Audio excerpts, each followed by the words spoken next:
Are you considering to apply for universities in the UK as an international student? Maybe you want to make your dreams come true of studying abroad. In this video, we're going to cover the 7 steps you can take to become an international student in the United Kingdom.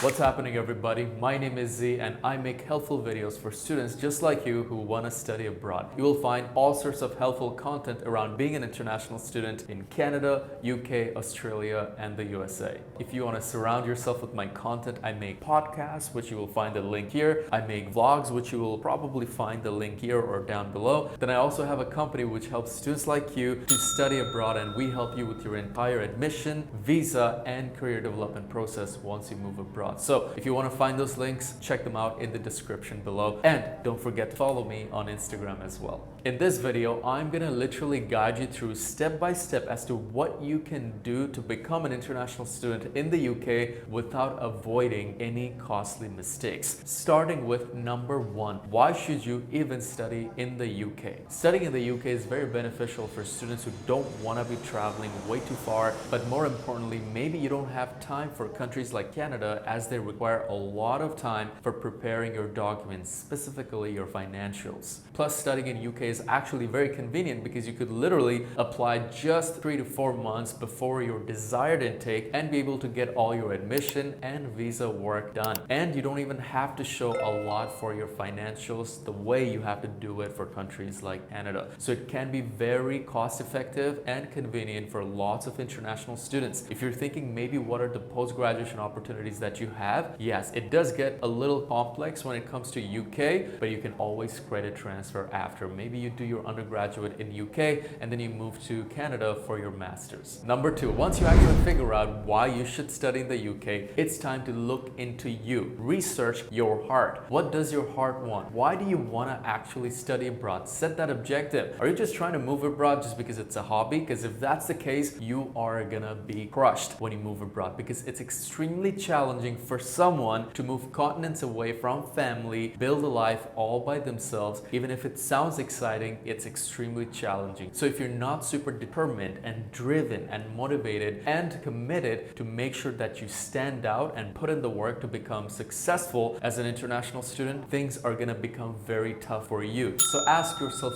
why do you want to move abroad? And if you come up with a not so serious answer that exposes that you're just doing it as a hobby or just to try it out, it's better that you don't, because you won't get enough time or have enough runway to even adapt. So you got to prepare your mindset even before you move abroad. You cannot do it after you move abroad. Number 3, select your program of study even if you haven't finished your current grade 12 or grade 10 exams yet. This is key. So many international students, they move abroad, and the worst thing that happens to them is that they realize they hate their program of study. Even worse, they cannot align it with their career aspiration with what they're studying. This can be extremely damaging for your career. You gotta know what you're passionate about, because if you study that, you're gonna excel in your academics, which is gonna then translate in your career success. But if you hate what you study, even if the program is an in-demand program, even if the career field of that program is extremely lucrative, if you suck at what you study, you're obviously gonna be really bad in that career field, and no one's gonna be hiring you or even paying you, let alone pay you. So figure out first, what do you really want to study, and take some time on this. Don't rush yourself to figure out a program. It's always good to ask yourself, what do you actually hate? It's a lot easier to figure out what you hate than what you like, because once you figure out what you actually hate, it narrows down the fields that you can actually look at and potentially find what you may like. Another thing you can do is, maybe you're thinking, I'm gonna study computer science. Why don't you go on YouTube and look up a day in the life of a computer programmer or a software developer? It will really show you what your daily life would look like and whether you like that or not. Once you figure out your program, number 4, it's time to make yourself aware of what are the requirements. How much grades, what kind of grades will you need to get in, and what kind of entrance exams like IELTS or ACTs do you need to get in? Sometimes institutions require you to submit your letters of references or maybe a statement of purpose, like a letter of intent as to why you want to study that program. But it really varies by the institution. So do some research. Again, you got to look up the cost, the admission requirements, and what kind of additional supporting documents you need to submit, and obviously it's going to vary by the institution. So make sure to do some research on that. Number 5, it's time to apply. So when you have to apply for universities in the UK, you go through a system called UCAS. Just look it up on Google and I'm sure you're going to find that answer. It's pretty simple. You simply have to upload your documents and select the desired university you want to go for and just apply and wait for the decision to come in. Number 6, after application, it's time to accept your offer and start preparing for moving abroad. However, what's the next step that comes to the process? It's your visa process, which is step number 7. If you want to learn more about what it takes in the visa process to make sure that you get your visa for UK, make sure to subscribe and follow my content, because in the next video, I'm going to give you all the detailed requirements for your visa application for studying in UK as an international student. So stay tuned for that. Hope this video gave you a little bit of an overview of what it takes to become an international student in the UK. And that being said, I guess I'll see you in the next video. Stay tuned for the visa requirements video for UK.